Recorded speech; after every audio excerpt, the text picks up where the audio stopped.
afternoon, everyone, and welcome to UKFT. I'm Lorian Davis, Business Development at UKFT, and we have several colleagues with us today, who I hope you'll meet later when we have a glass of Q units following the seminar.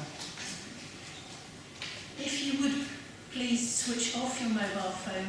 We're recording this for people who can't be here and for posterity. It's a bit of an experiment. But we want as clear a signal as we possibly can get, so if you would switch off, we'd be very grateful. Thank you.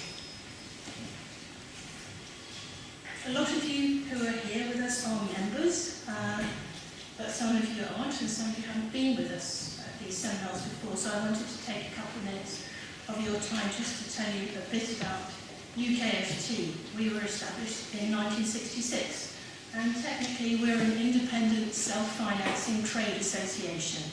And we're not part of government, but we do help them to spend their money. Our members are many and various. You'll see from sources, which some of you have. Do pick up one at the back afterwards if you'd like one. They range in size from the one-man band to the large and very august companies. So from A to Z, very conveniently, Alan Capellino to Zoe Jordan, and everyone in between, and we have a lot of members with us today. Those of you who aren't members, we have membership packs, and we'll be having a chat with you later. UKFT is unique in the world, as far as I know. There isn't any other organisation that unites all aspects of the clothing and textile industry, from the designer to the manufacturer, from the retailer to the supplier, and everybody in between. And our main areas of operation are jobs and skills and training, lobbying and influencing, and most importantly to my colleagues in the room, business development, both ours and yours. On job skills and training, most of this work is done by Skillset, which is the industry training board. They have a lot of money. You should talk to them if you're thinking about having an apprentice, if you're thinking about taking new people on in any way. They have a lot of information, they're very helpful, they have regional organisations. Please talk to them. They also have a very good website. We also are running the Let's Make It Here database. It's been going for a couple of years now, and when you've been going that long, then you need to have a bit of a revision. That's what we're doing at the moment. It's all being revised, we're checking all the information. If any of you are not listed and you'd like to be, these are people who make in the UK for other people, essentially, then please let us know and we can talk you through that. It's going to be very worthwhile to be in it because it's going to be a lot of publicity on Let's Make It Here and the new website when it's launched.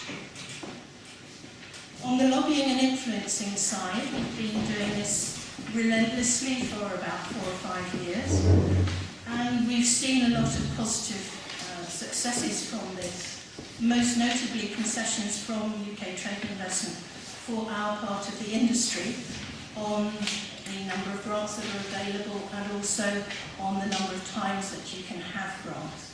I won't go into detail, but it means that we've got more money into the pot to help people like you. That's all. And we're going to continue to do that. We're not satisfied yet, so we want more money, we want more high profile for the government, for the industry within government, and we're going to carry on that. Business development, we are the most important user of government help to take companies to overseas exhibitions, the largest sectoral user of any industry. That's when you compare us to books or marine engineering, oil and gas, any of that. The fashion and textile industry as a whole takes a very large chunk of that. It's a pretty small amount of money in the overall scheme of things, but it does help, and we're getting more and more into that pot for future development. Every pound that the government puts into the scheme turns into around £33. So we think that's a pretty good investment. If you were earning that kind of interest in your savings, you'd be pretty happy. So government are quite happy with us at the moment. A big part of what we do is in enhancing people's presence at overseas trade shows helping them with specialist advice, so thinking about the minutiae of export, thinking about letters of credit, documentation, all that kind of thing you can never possibly know yourself. We're here to help with that kind of what we call Friday afternoon question. And we should know, if we don't know the answer, we know who does know.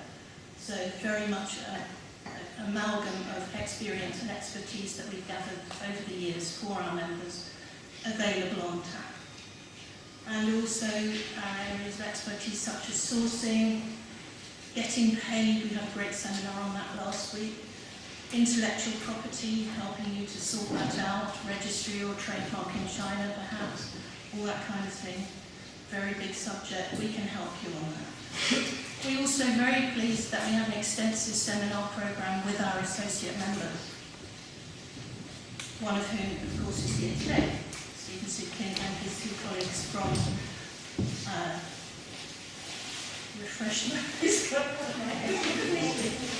Fox Williams, thank you so much. You've lived half the time. We wanted to just whip through what we think about dealing with agents before we hand you over to the acknowledged experts, because there are many misconceptions about what an agent will actually do for you. So will they take a sample, sell on commission, feedback the orders? That's it. Will they do that? Yes, they ought to. Will they do the rest of these things? Will they chase payments? Will they be interested in debts? How will they promote your range? How do they deal with the press? Will they be with you at trade shows? Do they go on the road with a van?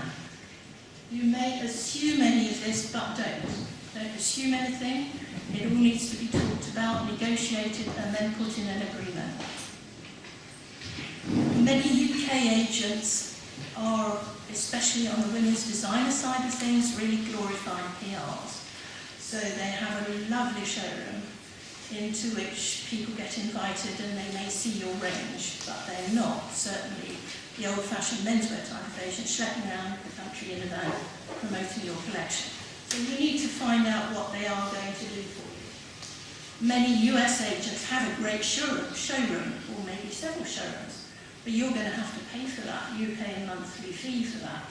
How much you're going to have to pay, what you get for it. Can an agent sell to the world?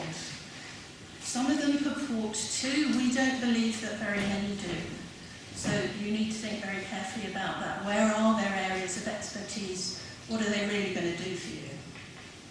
Do they know your target customers and your competitors?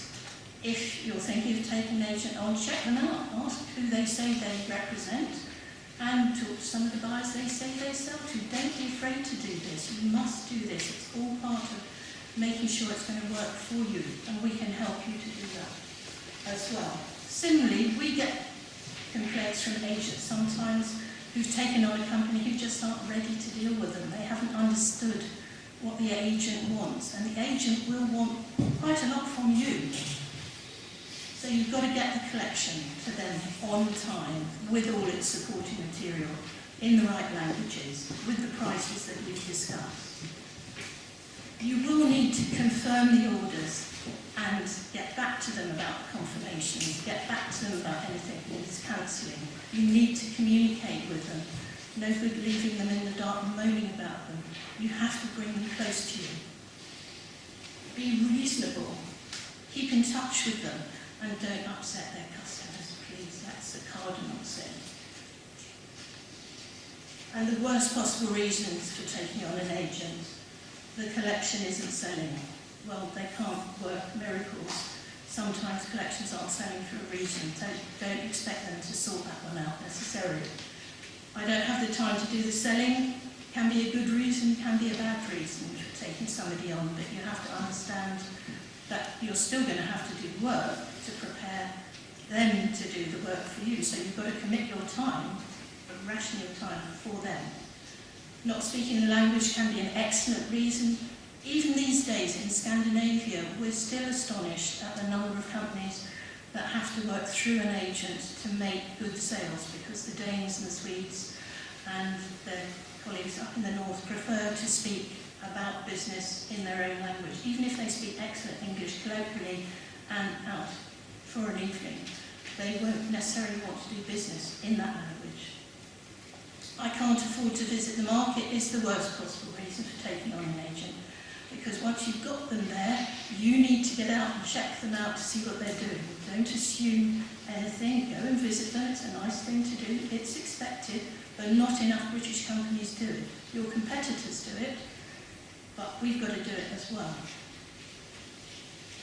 And an agent should be a long-term relationship, a big part of your business, working with you to develop business with a proper agreement in place. Treat them mean and keep them keen? I don't think so. Be nice to them, as nice as you possibly can to them. Let them be nice to you. Develop a relationship on the basis of that written agreement, which Stephen and his colleagues are going to take us through. They should be a very important part of your business. Make them that. That's my introduction, which is very short and brief. We're going to hand over now to Stephen and his colleagues to talk in some more detail about agents and distributors, using them, losing them, working with them. Thanks very much.